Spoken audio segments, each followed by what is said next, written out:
क्या हर profitable company dividend distribute करती है? और क्या एक लॉस मेकिंग कंपनी भी डिविडेंड डिस्ट्रीब्यूट कर सकती है? तो आज मैं आपको इन्हीं सवालों के जवाब दूंगा। Welcome to my channel Fin Friend. तो आज हम बात करेंगे कि कंपनी डिविडेंड कहां से पे करती है। देखिए, आपने सुना ही होगा कि ताली हमेशा दो हाथों से बजती है। वैसे ही जो कंपनी है वो जब भी डिविडेंड पे करती है तो उसे दो चीजों की जरूरत है, एक है रिजर्व और दूसरा है कैश। देखिए, कैश होना तो जरूरी है ही, क्योंकि डिविडेंड पे करने का मतलब कि शेयर होल्डर्स को कैश देना, कैश डिविडेंड के केस में। तो अगर कैश ही नहीं होगा तो डिविडेंड कहां से पे करेंगे। और रिजर्व इसलिए, देखिए रिजर्व होता क्या, पहले ये समझिए। जब भी कंपनी अपना बिजनेस करती है, वो कुछ सेल कर रही है, कुछ उसके कॉस्ट लग रहे हैं, कॉस्ट लगने के बाद में उसके पास जो बचा हुआ अमाउंट है वो प्रॉफिट का है, तो वो जो प्रॉफिट है वो उसका इकट्ठा होता रहता है जैसे जैसे वो बिजनेस कर रही है। तो प्रॉफिट्स को रिजर्व्स में ट्रांसफर कर देती है। रिजर्व एक अकाउंट होता है, जनरल रिजर्व के नाम से भी जाना जाता है, उसके अंदर ट्रांसफर कर देती है। तो वो रिजर्व का अमाउंट जो है वो भी बढ़ता रहता है, घटता रहता है, बट हर कंपनी चाहती है कि बढ़ता रहे, और वो बढ़ता रहता है अगर कंपनी प्रॉफिट्स कर रही है। तो वो रिजर्व्स भी इकट्ठे हो जाते हैं, इधर कैश भी इकट्ठा हो रहा है। तो दोनों चीजें जब कंपनी के पास हैं तो कंपनी क्या करती है कि जितना डिविडेंड पे करना है उतना रिजर्व्स में से निकाल के और उतना कैश में से निकाल के डिविडेंड डिस्ट्रीब्यूट कर देती है। यानी कि कैश कंपनी के पास उतना कम हो गया और उतने ही रिजर्व्स भी कम हो गए।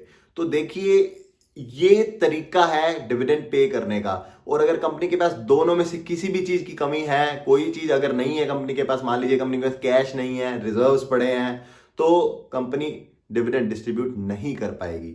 अब आपको इसके ऊपर डिटेल में जानना है कि भी ये रिजर्व्स कैसे बन रहे हैं, तो वो एक अकाउंटिंग लैंग्वेज में मैं आपको अलग से एक वीडियो बनाऊंगा उसके बारे में, जिसके अंदर मैं आपको ये बताऊंगा कि ये रिजर्व्स कैसे क्रिएट होते हैं, अलग अलग अकाउंट में रिजर्व्स कैसे जाते हैं और कैपिटल प्रॉफिट्स होते क्या हैं।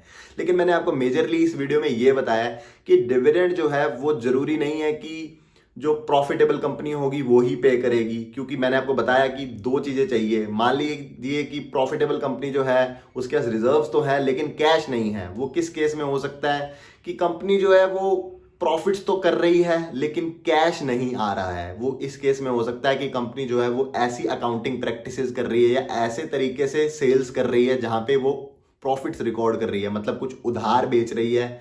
तो प्रॉफिट तो आ रहा है उसका, लेकिन उसके पास पैसा नहीं आ रहा है। तो उस केस में कंपनी डिविडेंड डिस्ट्रीब्यूट नहीं कर पाएगी, क्योंकि उसके पास कैश नहीं है रिजर्व होने के बाद भी। और कुछ कंपनियां ऐसी भी होती हैं जो लॉस करती हैं उसके बाद भी डिविडेंड डिस्ट्रीब्यूट कर देती हैं। क्यों?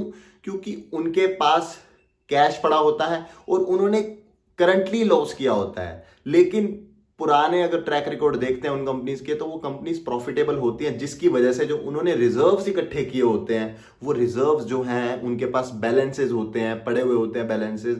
उन बैलेंसेस को यूज करके वो डिविडेंड डिस्ट्रीब्यूट कर देती हैं।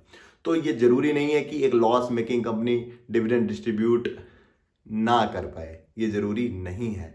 तो आपको ये वीडियो कैसा लगा? देखिए, ये अलग तरीके का वीडियो था। इस वीडियो के अंदर मैंने आपको ये बताया कि कैसे कंपनीज डिविडेंड डिस्ट्रीब्यूट करती हैं। अगर आपको ये वीडियो अच्छा लगता है तो कमेंट सेक्शन में जरूर बताएं, और अगर आपको कुछ भी इस वीडियो के रिगार्डिंग अगर जानना है तो भी आप कमेंट सेक्शन में पूछ सकते हैं। और इस वीडियो को जरूर लाइक करें और हमारे चैनल को सब्सक्राइब करें। Good bye.